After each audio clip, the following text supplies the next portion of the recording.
천년 동안 유럽과 아시아의 경계에 버티고 서 있던 도시 콘스탄티노플. 콘스탄티노폴리스라는 이름은 로마 제국의 위대한 황제 콘스탄티누스 대제에게서 비롯됩니다. 그는 서기 313년 밀라노 칙령을 통해 박해받던 기독교를 공인하며 로마 제국의 국교로 자리 잡게 한 인물입니다. 이후 황제는 고대 도시 비잔티온을 새롭게 정비하고 동방 세계의 중심지로 삼았습니다.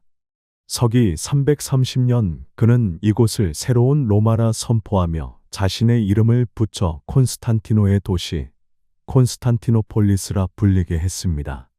단순히 수도가 아니라 신의 축복을 받은 제국의 상징이자 천년 제국 비잔티움의 심장이 된 것이죠. 콘스탄티노폴리스는 유럽과 아시아를 잇는 지리적 요충지로 마르마라 해와 보스포루스 해협을 끼고 있는 반도 형태의 도시였습니다.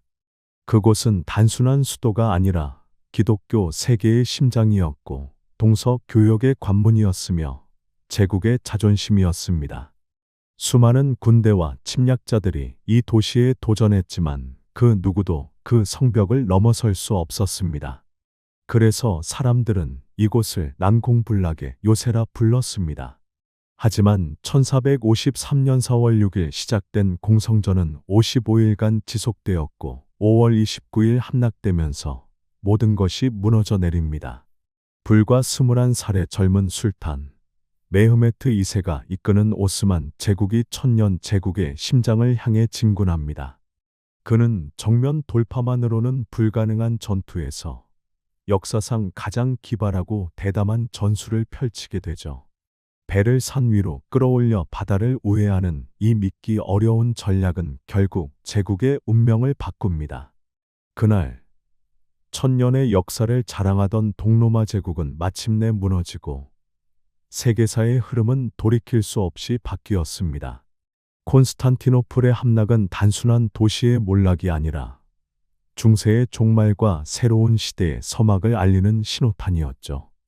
오늘 우리는 그 치열한 날로 돌아가 제국의 최후와 술탄의 천재적인 전략이 어떻게 세계사의 물줄기를 바꾸었는지 살펴보려 합니다. 천년 동안 무너지지 않던 제국의 성벽은 어떻게 허물어졌을까요? 그리고 역사를 뒤흔든 술탄의 발상은 어떻게 가능했을까요? 이제 1453년 5월 인류사의 운명을 갈라놓은 그 순간 속으로 들어가 보겠습니다. 콘스탄티노플. 이 도시는 한때 세계의 중심이라 불렸습니다. 기독교 세계의 심장, 동서교역의 관문, 그리고 천년 제국의 수도. 그러나 15세기에 접어든 이 도시는 더 이상 영광의 빛을 발하지 못했습니다.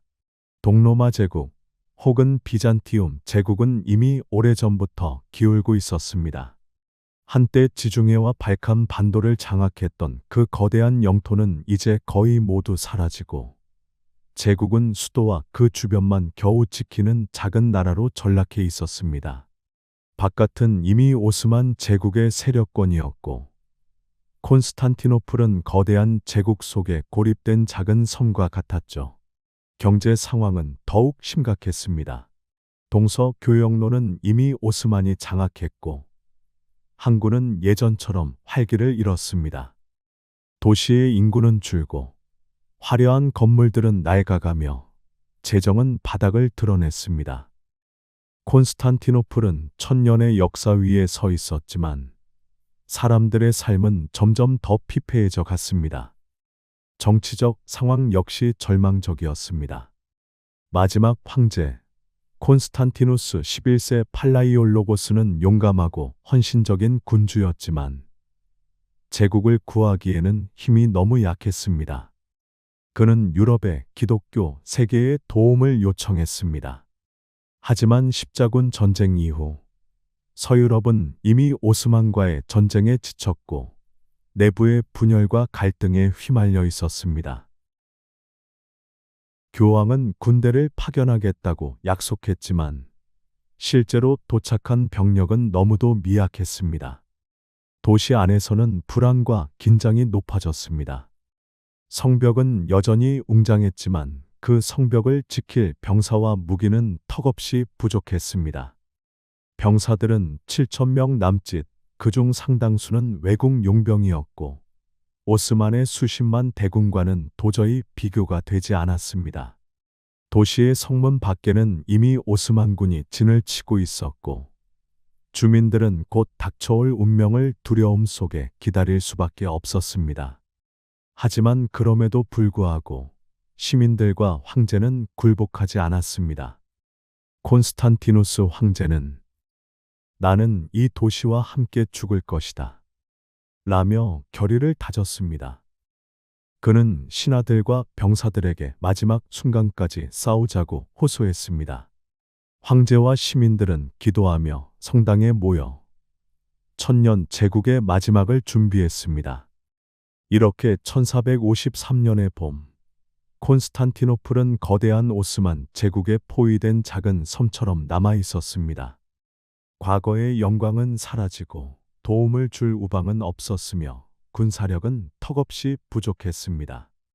그러나 여전히 이 도시는 기독교 세계의 심장, 천년 제국의 상징이었습니다.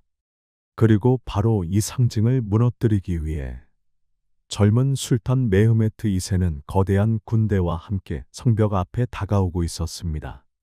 콘스탄티노플이 쇠락의 그림자 속에서 버티고 있을 때 맞은편에서는 새로운 제국이 떠오르고 있었습니다.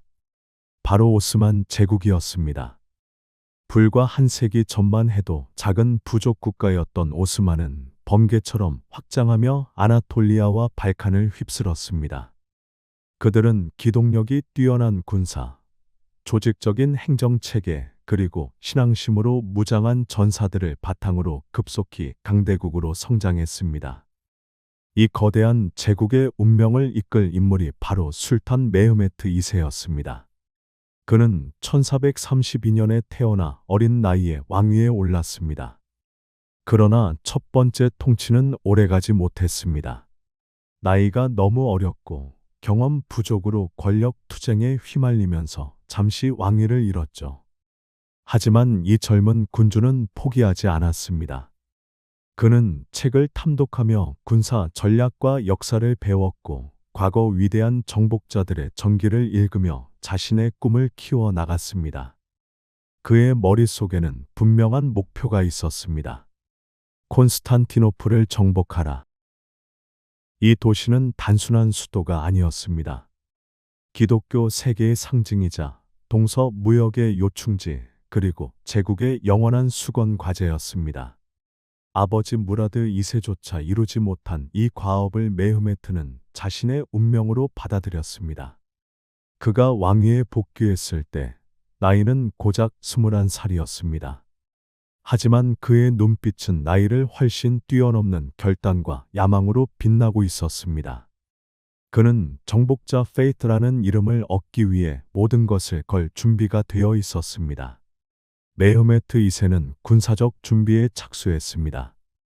우선 그는 최신 무기를 확보해야 했습니다. 여기서 중요한 인물이 등장합니다. 헝가리 출신 대장장이이자 기술자였던 우르반. 그는 거대한 대포를 만들 수 있다고 술탄에게 제안했습니다. 메흐메트는 그 제안을 받아들였고 곧 세상에서 가장 거대한 포들이 오스만 진영에서 제작되기 시작했습니다. 이 대포들은 길이가 8m에 달하고 한 번 발사할 때마다 거대한 돌덩이가 성벽을 향해 날아갔습니다. 이전까지 어떤 군대도 보지 못한 무기였죠. 뿐만 아니라 메흐메트는 함대도 정비했습니다. 콘스탄티노플은 바다로 둘러싸인 도시였기에 바다를 제압하지 않고는 승산이 없었습니다. 오스만의 함대는 수백 척에 달했으며 병력은 10만 명이 넘었습니다. 그에 비해 도시를 지키는 병력은 고작 7,000명 남짓. 전력의 차이는 비교조차 되지 않았습니다. 하지만 메흐메트는 단순히 병력과 무기에만 의존하지 않았습니다. 그는 심리전과 전략에도 능했습니다. 도시를 완전히 포위하여 외부의 지원이 불가능하게 만들고 수비군의 사기를 서서히 무너뜨리는 방법을 택했죠. 그는 장군들과 병사들에게 선언했습니다. 이 도시는 반드시 무너진다. 그리고 그것을 무너뜨리는 자는 우리다. 그의 말은 단순한 선동이 아니었습니다. 그의 눈에는 확신이 있었고 그 확신은 군대 전체에 퍼져나갔습니다. 오스만 군대는 젊은 술탄과 함께라면 불가능은 없다고 믿기 시작했습니다. 1453년 봄, 오스만 제국의 깃발은 콘스탄티노플 성벽 앞에 세워졌습니다. 천년 제국의 마지막 수도를 향해 수십만 대군이 진을 치고 성을 포위했습니다. 그 중심에는 단호한 결의와 젊은 야망으로 불타는 술탄 메흐메트 2세가 서 있었습니다. 이제 역사는 움직이기 시작했습니다. 그리고 1000년 동안 무너지지 않던 성벽은 그의 손에 운명을 맞이하게 될 것이었습니다. 콘스탄티노플을 지키고 있던 것은 단순한 돌담이 아니었습니다. 그것은 천년 제국의 상징, 동로마의 자존심이자 세계가 두려워한 요새였습니다. 5세기 초, 황제 테오도시우스 2세가 세운 이 성벽은 이후 1000년 동안 제국을 지켜온 철옹성이었습니다. 그 이름은 바로 테오도시우스 성벽. 이 성벽은 단순히 한 겹이 아니었습니다. 세 겹으로 이루어진 거대한 방어선이 도시 서쪽 전체를 가로막고 있었죠. 가장 바깥에는 깊은 해자가 있었습니다. 이 해자는 비가 오면 물로 가득 차고 평소에는 도랑처럼 파여 있어서 적의 진격을 막았습니다. 해자를 건넌다 해도 곧바로 외성벽이 기다리고 있었고 외성벽을 넘으면 중간 성벽이 그리고 마지막으로 거대한 주성벽이 버티고 있었습니다. 주성벽은 높이가 12m, 두께가 5m에 달했습니다. 돌과 벽돌, 석회가 단단히 결합된 이 벽은 웬만한 무기로는 흔들 수조차 없었습니다. 그 위에는 수많은 막루가 세워져 있었고 막루마다 병사들이 배치되어 적을 내려다보며 화살과 돌을 쏟아부을 수 있었습니다. 이 성벽은 과거 수많은 적들을 좌절시켰습니다. 아틸라의 훈족, 페르시아 제국의 군대, 아랍의 칼리프조차 이 성벽을 무너뜨리지 못했습니다. 십자군조차 정면으로 이 성벽을 넘을 수 없었고 1204년의 함락도 바다 쪽 약점을 찔렀기에 가능했던 것이었습니다. 그래서 사람들은 말했습니다. 이 도시를 정복하는 자는 세계를 지배할 것이다. 1453년 메흐메트 2세의 대포가 처음 불을 뿜었을 때 도시는 흔들렸습니다. 거대한 포탄이 성벽을 강타하자 돌조각이 튀고 흙먼지가 솟구쳤습니다. 하지만 성벽은 무너지지 않았습니다.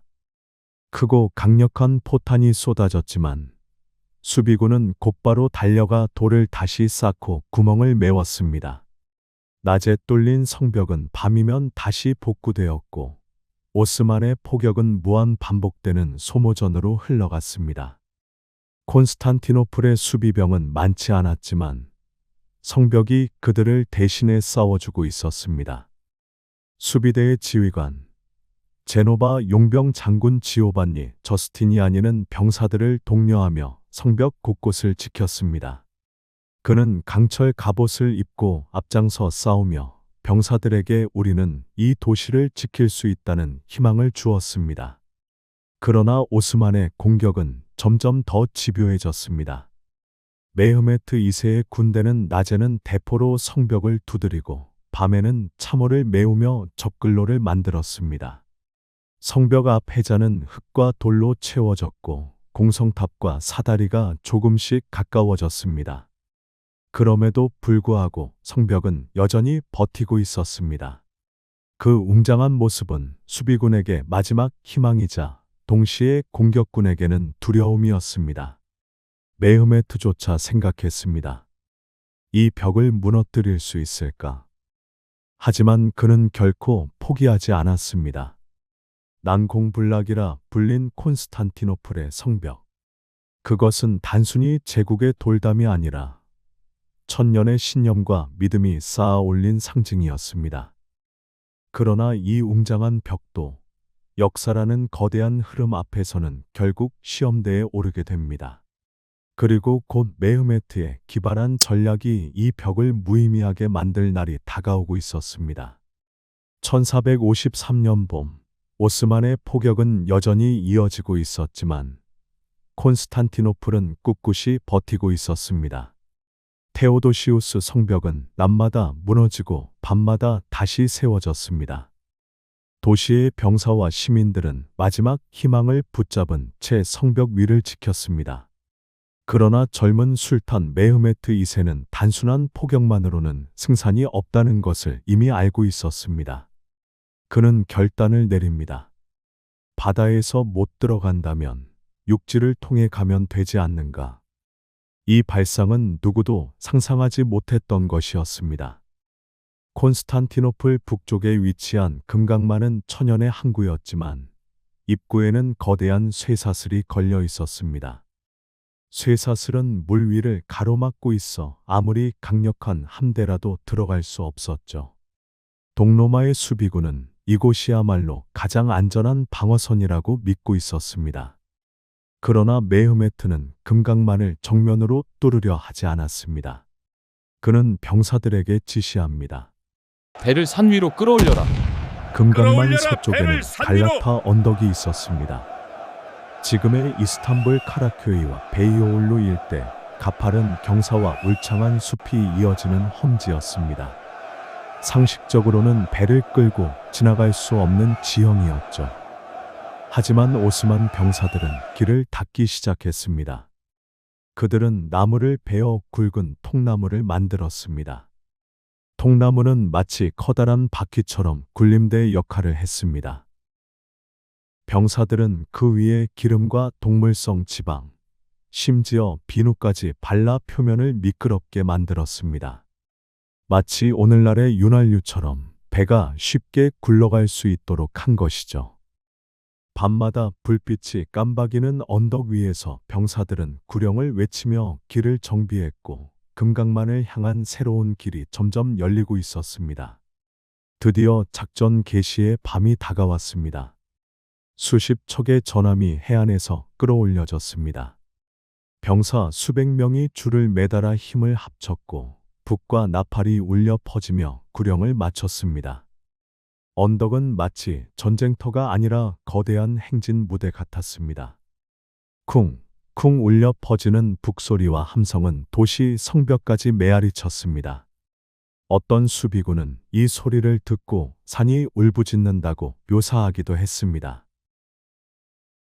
밤새 이어진 작업 끝에 70여 척의 배를 골든 홀으로 이동시켜 다음 날 아침 콘스탄티노플 시민들이 성벽 위에서 본 광경은 충격 그 자체였습니다. 금강만 안쪽, 자신들이 가장 안전하다고 믿었던 바다의 오스만의 전함 수십 척이 떠 있었던 것입니다. 사람들은 눈을 의심했습니다. 어떻게 쇠사슬을 통과했단 말인가? 악마의 기적이 일어난 건가? 어떤 이는 술탄이 마법사와 계약했다고 소리쳤고 다른 이는 하느님조차 이 도시를 버리셨다며 절망했습니다. 하기야 소피아 성당에는 곧바로 통곡과 기도가 울려 퍼졌습니다. 흥미로운 일화도 전해집니다. 금강만 입구를 지키던 베네치아와 제노바 출신의 선원들은 처음에 오스만이 배를 육지로 끌어올린다는 소문을 듣고 비웃었다고 합니다. 저놈들이 미쳤군. 산에 배를 올리다니. 세상에 그런 바보 같은 짓이 어디 있단 말인가. 그러나 그들이 아침에 본 것은 자신들 뒤편에 정박해 있는 오스만의 함대였습니다. 그 순간 그들의 얼굴은 창백해졌고 웃음은 사라졌습니다. 이 작전은 훗날 오스만의 트로이 목마라고 불리게 됩니다. 정면 돌파가 아닌 기발한 우회 전술로 난공불락의 도시를 무너뜨린 점에서 고대 트로이 전쟁의 목마 이야기를 떠올리게 했기 때문입니다. 이 사건의 진정한 힘은 물리적 공격이 아니라 심리적 충격에 있었습니다. 수비군은 자신들이 믿었던 마지막 안전지대가 무너진 것을 목격했습니다. 난공불락의 성벽은 여전히 버티고 있었지만 병사들의 마음은 이미 무너지고 있었습니다. 반대로 오스만 군대는 자신감을 얻었습니다. 술탄의 불가능한 명령이 현실이 되는 순간을 목격했기 때문이죠. 메흐메트는 병사들에게 말했습니다. 보았는가? 우리는 불가능을 가능으로 만들었다. 이제 이 도시는 우리의 것이다. 배를 산 위로 옮긴 작전은 고대와 중세를 통틀어 가장 혁신적인 군사 전술 중 하나로 기록됩니다. 단순한 군사 작전이 아니라 심리와 전략을 아우른 복합적 승리였기 때문입니다. 이 작전 이후 콘스탄티노플은 사방에서 공격을 받게 되었고, 천년 제국의 운명은 빠르게 종막을 향해 나아갔습니다. 그날 밤, 언덕을 넘어간 것은 단순한 배가 아니었습니다. 그것은 역사를 뒤흔드는 거대한 파도였고, 중세의 마지막 장을 닫고 새로운 시대의 서막을 여는 신호탄이었습니다. 1453년 5월 29일 새벽, 마침내 결전의 날이 다가왔습니다. 오스만의 대포는 밤새 불을 뿜었고, 성벽은 여기저기 금이 가 있었습니다. 새벽녘, 메흐메트 2세는 총공세를 명령합니다. 수십만 대군이 함성을 지르며 파도처럼 성벽으로 몰려들었습니다. 수비군은 사력을 다했습니다. 제노바 장군 저스티니아니가 앞장서 병사들을 이끌며 성벽 위에서 화살과 돌을 쏟아부었고, 황제 콘스탄티누스 11세도 직접 갑옷을 입고 시민들과 함께 싸웠습니다. 성벽 곳곳에서 불길이 치솟고 포성이 하늘을 뒤흔들었습니다. 하지만 끝내 균열은 메워지지 않았습니다. 한때 세계에서 가장 견고했던 성벽이 무너져 내리며 오스만 군대가 쏟아져 들어왔습니다. 저스티니아니는 중상을 입고 후퇴했고, 수비군의 방어선은 와르르 무너졌습니다. 황제 콘스탄티누스는 왕의 옷을 벗어던지고 마지막 순간까지 검을 휘두르며 싸웠습니다. 그는 나는 이 도시와 함께 죽을 것이다라는 맹세대로 이름 모를 병사들과 함께 성벽 아래 쓰러졌습니다. 황제의 최후와 함께 천년을 이어온 동로마 제국도 마침내 막을 내렸습니다. 도시에는 곧 오스만의 깃발이 휘날렸습니다. 하기야 소피아 성당은 이슬람의 사원으로 바뀌었고, 콘스탄티노플은 이제 이스탄불이라는 새로운 이름으로 술탄의 수도가 되었습니다. 그날, 천년의 제국은 사라지고 새로운 제국이 탄생했습니다. 역사는 그렇게 단 한날의 피와 불 속에서 새로운 시대를 열었습니다. 1453년 5월 29일, 콘스탄티노플의 함락은 단순한 한 도시의 몰락이 아니었습니다. 그것은 세계사의 거대한 전환점이었습니다. 천년 동안 지켜온 동로마 제국, 혹은 비잔티움 제국은 그날을 끝으로 역사 속으로 사라졌습니다. 기독교 세계의 심장, 고대 로마의 마지막 후계자는 더 이상 존재하지 않았습니다. 대신 오스만 제국이 지중해와 발칸, 아나톨리아를 아우르는 초강대국으로 부상했습니다.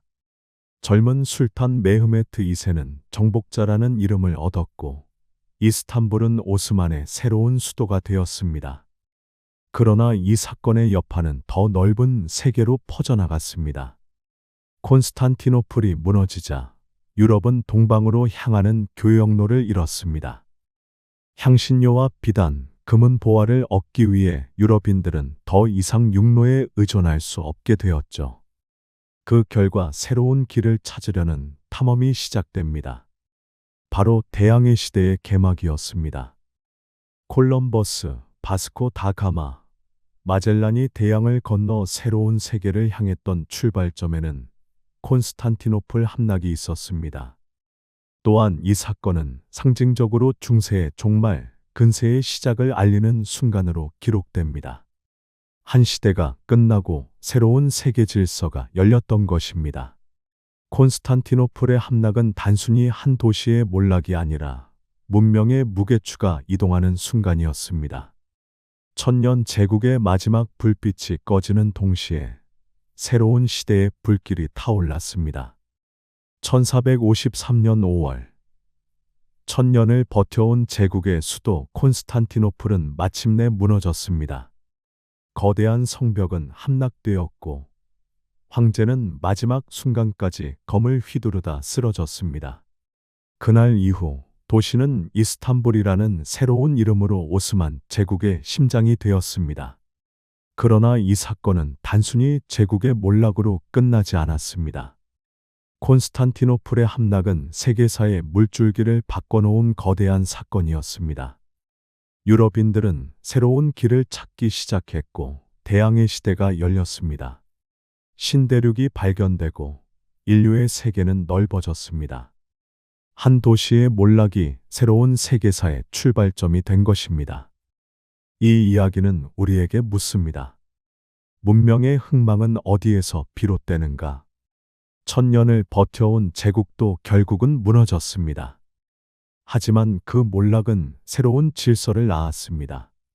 역사는 단절이 아니라 변화를 통해 이어져 왔습니다. 어쩌면 중요한 것은 몰락 그 자체가 아니라 몰락 이후 무엇을 새롭게 만들어내는가일지도 모릅니다.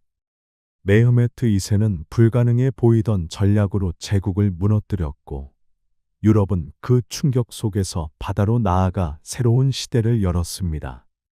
오늘 우리의 삶에서도 같은 질문이 이어집니다. 우리가 믿어온 견고한 성벽은 과연 얼마나 오래 버틸 수 있을까요?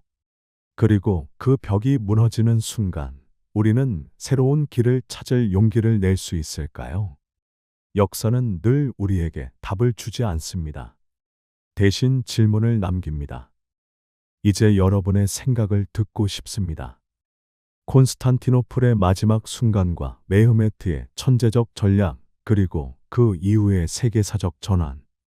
여러분은 이 사건을 어떻게 바라보시나요? 한 제국의 마지막 날, 또 다른 제국의 첫날. 1453년, 콘스탄티노플에서 시작된 이야기는 지금도 우리에게 말을 걸고 있습니다. 감사합니다.